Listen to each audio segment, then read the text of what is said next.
Hi అండి, నమస్తే. గోరింటాకు తీశాను మా అమ్మాయిని పెట్టడానికి. హాలిడేస్లో వాళ్ళు ఎప్పుడు ఇంటికి వచ్చినా సరే ఇంటి నుండి వెళ్ళే ముందు వాళ్ళకి గోరింటాకు పెట్టి పంపిస్తూ ఉంటానండి.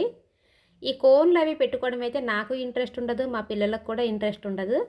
ఏదైనా సరే గోరింటాకు అందమా అందం కదండి. కోన్ కంటేనే గోరింటాకే అందంగా ఉంటుంది, ఎక్కువ రోజులు ఉంటుంది, మనకి కూడా మంచిది పెట్టుకోవడం వల్ల. అందుకే నేను గోరింటాకే పెడుతూ ఉంటానండి. ఎలాగో పెరట్లో మొక్క ఉంది కాబట్టి గోరింటాకు తీసి పెట్టేస్తుంటాను.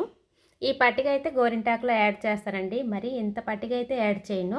మా అమ్మాయి అంత పట్టిక తీసి చూపిస్తుంది కానీ అంతవరకు వేయనండి. చిన్న ముక్క వేస్తాను అందులోది. పట్టిక వేయడం వల్ల ఎర్రగా పండుతుంది కదా, అందుకని పట్టిక వేస్తూ ఉంటాను. ఇదిగోండి, ఈ చిన్న ముక్క పట్టిక అయితే సరిపోతుంది గోరింటికి. ఇందులోనే మీకు చూపించిన పట్టిక పౌడర్గా చేసి వేస్తున్నానండి. ఈ గోరింటాకులో చాలా తక్కువ వాటర్ వేసి నేను పేస్ట్ చేస్తానండి. ఎక్కువ వాటర్ ఒకేసారి వేయడం వల్ల గోరింటాకు పండదంటారు, అందుకని చాలా తక్కువ వాటర్ వేస్తూ ఉంటాను. పేస్ట్ రెడీ చేసేస్తున్నాను.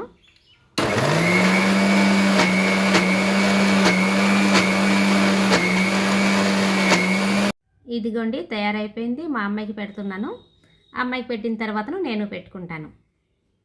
మరి మీకు కూడా ఇష్టమేనా ఈ గోరింటాకు అంటే? పిల్లలకి మనం పెడుతూ ఉండాలండి. వాళ్ళు ఏదో కోన్ల మీద మోజు చూపించి గోరింటాకు దూరం అయిపోకుండా మనమే చూసుకోవాలి.